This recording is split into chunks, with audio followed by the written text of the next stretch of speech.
Welcome back to the Scotch podcast. It is episode 21. I'm Kaylin. This is Tash. Yep. Would you two like to introduce yourselves? Yeah, Max. Yep. I'm Louis. Because you guys are part of the boys' first 11 cricket team. Is that right? Yeah. Yep. Perfect. So I think the first question is, what sparked your interest for cricket? Oh, I just wasn't really good at anything else. Pretty well. And cricket growing up just was the thing to do in Oakbank. Not really any other sports, just cricket and footy. So just played cricket and that's about it.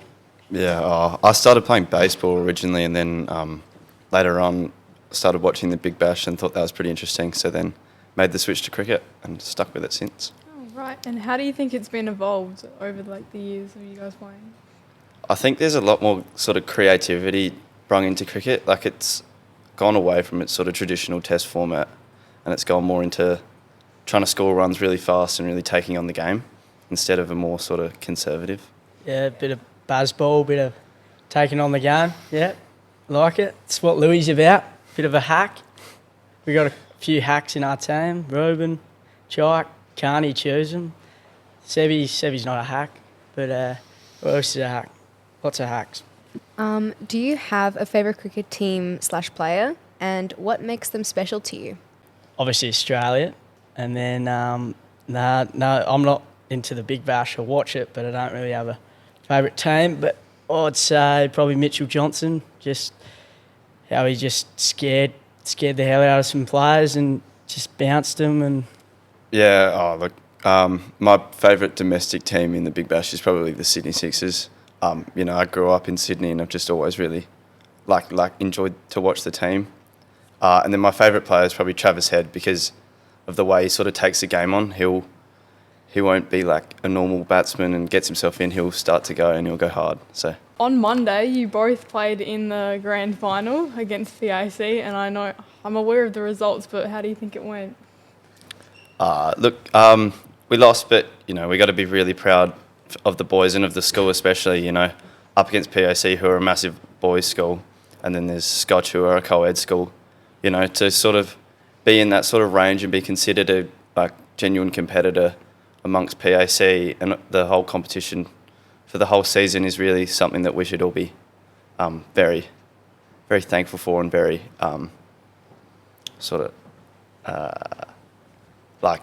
proud about. yeah, I reckon a few shout-outs. Louis batted really well that game. Carney batted well. A few good bowlers too. We had them by the throat at some stage. Louis and Seb were batting well. None for 80 odd, but they just got the better of us. But no, it was a good game. But just unlucky in the end. Do you have any personal rituals or superstitions when watching or playing cricket? I have a pretty sort of intense superstition, I guess. The morning of the game, I need to wake up on my own accords, no alarms, no mum waking me up or anything. And then I need to get myself 2 pieces of Baker's Delight toast with Lurpak butter and an orange Powerade. And then I have to wear my black Nike socks. And what else? When I pad up to bat, everything has to go on in order. Right pad, left pad, thigh pad, box, and then gloves and helmet. So everything has to be in order, or I don't know, I feel like I can't succeed or I don't. Yeah, I've got lucky jocks and that's about it. just the lucky undies and they're Christmas style tradie ones and they've treated me well. Thanks for sharing. Yeah, no worries. Do you have any cricket idols, how they've influenced you? Again, probably Travis Head, but also Mitch Marsh as well. They have a bit of arrogance when they bat. They're not going to let the bowler sort of get on top, and they're not going to get bogged down. They're always going to sort of go after the bowling, and that's something that I sort of strive to be like a bit. Probably from a Scotch point of view, some past players. You've got Campbell Thompson, grew up similar place to where I was from, just down the road, and he's playing for South Australia at the moment. I think he's left arm fast bowler, obviously a lot quicker than me, probably 40 kilometres quicker, but definitely someone to look up to. Hopefully gets a Big Bash contract soon or something like that. Can watch him on the big stage. Are there any unique traditions within your cricket team or friend group related to the sport? Like a warm up at the start. Everything has to sort of go in order. I don't know if that's a real tradition, but it's sort of like when we do our dynamic stretching, it has to go in like a certain sort of like order, or then, I don't know, just sort of like lets the team down a bit, I guess. If you could create a cricket shot, what would you name it and how would you describe its execution? There's probably so many cricket shots that have already been made up. Like there's not many more to make up, I guess. Yeah. It's probably like normalise sweeping off a pace bowler. I reckon that's something I'd want to make up. And like sweeping for context is just where you go down on one knee and you try and hit the ball like through square leg or a bit finer or even in front if you're playing a slog sweep. And I reckon that should be done more to pace bowlers. Cricket shot. I'd say, like, there isn't actually a name for just, like, snicking off. I'm good at that, like, just snicking off to the slips, to the keeper. There's not really a name for that. I mean, if there is a name for the art of just snicking off, that'd be a good...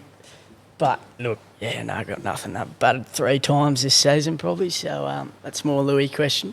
And for the final question, if you could invite 3 cricket players to a dinner party, who would they be and what would the theme of the party be? You start. You do your 3, I'll do my 3. Probably. Okay. No, let's do like, you go. I'll do one, you do one. All right. I'll do one. Oh, okay. All right, I'll do one. I'd say David Boone. You can search up why. He's just like, he'd just be great. Great to have around. Great bloke, you know. He's known to party pretty hard, and I would say him. He's a good bloke. Probably Mitch Marsh. I feel like he'd be fun. Bison. Yeah, it'd be fun. I've heard some good stories on him. Yeah. And last one. Jeez. Oh, you'd probably just have to say the Don Bradman. Yeah. Oh, there's a story there, actually. My mum lived next door to Don Bradman. When she lived at Pembroke, they had like these, they had different houses where they boarded, and she was next to Don Bradman. So, and apparently he's a good bloke, and he's the best ever. So you'd probably want him at your party, I'd say. Oh, exactly. And he's passed away, so you'd want him there. Just be pretty cool. Yeah. All right, well, thank you for coming on to the podcast this afternoon. Thank you for having us. No worries. Thanks for having us. Yep.